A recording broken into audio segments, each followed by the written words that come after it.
sih yang deket banget sama kehidupan kita sehari-hari. Nah, pernah gak sih mikir gimana caranya berita bisa nyampe ke jutaan orang dalam waktu beberapa menit aja? Dan kenapa postingan di media sosial bisa viral dalam semalam? Nah, semua itu berhubungan sama yang namanya komunikasi massa. Nah, hari ini kita bakal ngobrol santai soal apa itu komunikasi massa, kenapa penting banget, dan gimana perannya di era digital saat ini. Yuk kita bahas. Halo Najwa, salam kenal. By the way, Najwa kuliah di jurusan apa nih? Hai, aku Najwa. Aku kuliah di jurusan Dunia Konsul Islam Universitas Islamudin Sultan Maulana Hasanuddin Banten. Wah, luar biasa. Mungkin tanpa berlama-lama lagi kita langsung mulai aja ya. Oke, Naj. Jadi sebenarnya apa sih komunikasi massa itu? Oke, gini. Simpelnya, komunikasi massa itu proses menyampaikan pesan dari satu pihak ke banyak orang lewat media. Misalnya kayak berita di TV, di TikTok, di radio, bahkan di koran atau banyak postingan viral di media sosial. Nah, bedanya itu komunikasi biasa dan komunikasi massa itu dari jangkauannya. Kalau komunikasi massa itu jangkauannya sangat luas. Kita ngomongin ribuan bahkan jutaan orang yang menerima pesan secara bersamaan. Nah, biasanya komunikatornya itu organisasi atau institusi kayak di stasiun TV, portal berita, atau influencer besar kayak gitu. Yang menariknya itu komunikasi ini tuh umumnya satu arah. Artinya yang menyampaikan pesan udah langsung dapat respon balik dari audiensnya, Kak. Oh, jadi satu pesan tapi buat orang banyak ya? Iya, betul. Ciri khasnya itu tadi, pesannya disampaikan lewat media, jangkauannya juga sangat luas. Dan komunikasi juga hanya satu arah saja. Oh, jadi kayak kita nonton berita tapi nggak bisa langsung tanya balik ke pembawa acaranya ya? Nah, betul banget tuh, Kak. Terus komunikasi massa itu kan punya ciri khas tertentu ya. Nah, kira-kira bisa dijelasin sedikit nggak nih? Tentu. Jadi, yang pertama dari karakteristiknya ya atau ciri khasnya itu komunikasinya itu publik, artinya buat umum bukan buat personal kayak gitu. Yang kedua, cepat dan serentak. Nah, secara langsung banyak orang yang bisa menerima pesan secara bersamaan. Yang ketiga, nggak langsung dan juga terbatas umpan baliknya.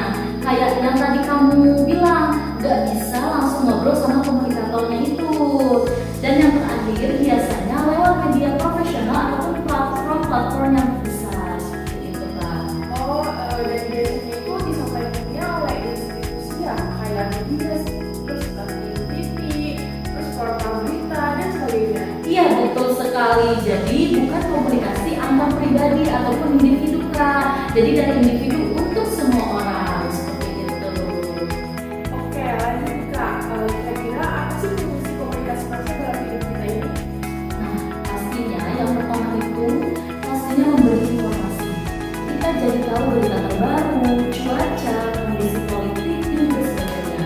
Yang kedua itu ada edukatif, banyak konten yang bisa menambah wawasan dari dokumenter sampai podcast cerita gitu. Yang ketiga ada hiburan ataupun film, musik, konten lucu, semua itu bagian dari komunikasi massa juga. Yang keempat ada pengawasan.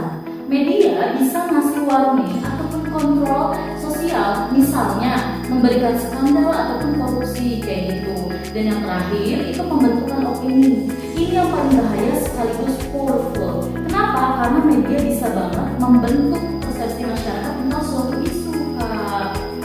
Yang terakhir itu agak seru ya, tapi penting sih. Kalau media bisa banget ngarahin cara pandang masyarakat terhadap isu tertentu. Iya, makanya Kak, penting banget bagi kita buat jadi konsumen informasi yang kritis dan juga tidak asal menerima informasi kayak gitu. Iya. Nah Kak, ngomongin zaman sekarang nih, komunikasi massa itu udah beda banget ya sama zaman dulu. Ya, betul banget Kak.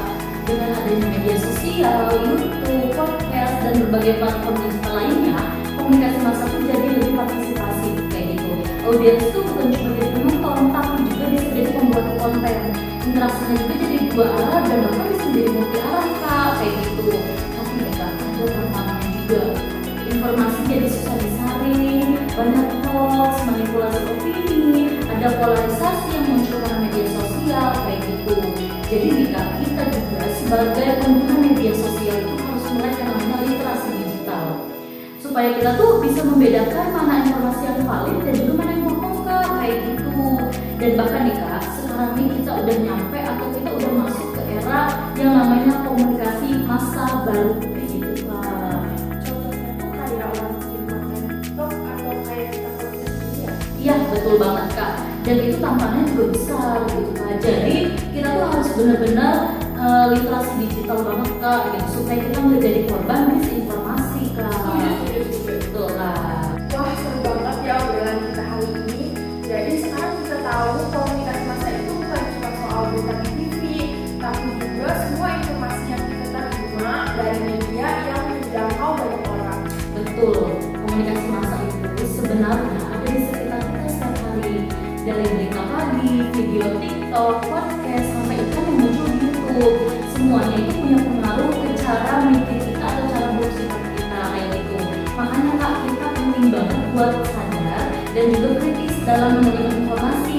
Jangan asal percaya dan pastikan juga jadi bagian dari pendengar informasi yang positif dan juga bertanggung jawab. Wah, oke deh Najwa, terima kasih banget udah sharing-sharing hari ini tentang komunikasi massa yang sangat bermanfaat bagi kita semua. Sama-sama Hana, aku senang banget ya bisa ngobrol di sini, bisa podcast bareng sama Hana. Thanks banget yang udah dengerin podcast hari ini. Kalau kamu suka bahasan ini, boleh banget share podcast ini ke teman-teman kamu. Follow juga podcast Ngobrolin Komunikasi biar gak ketinggalan episode selanjutnya. Sampai jumpa dan tetap jadi pendengar yang cerdas.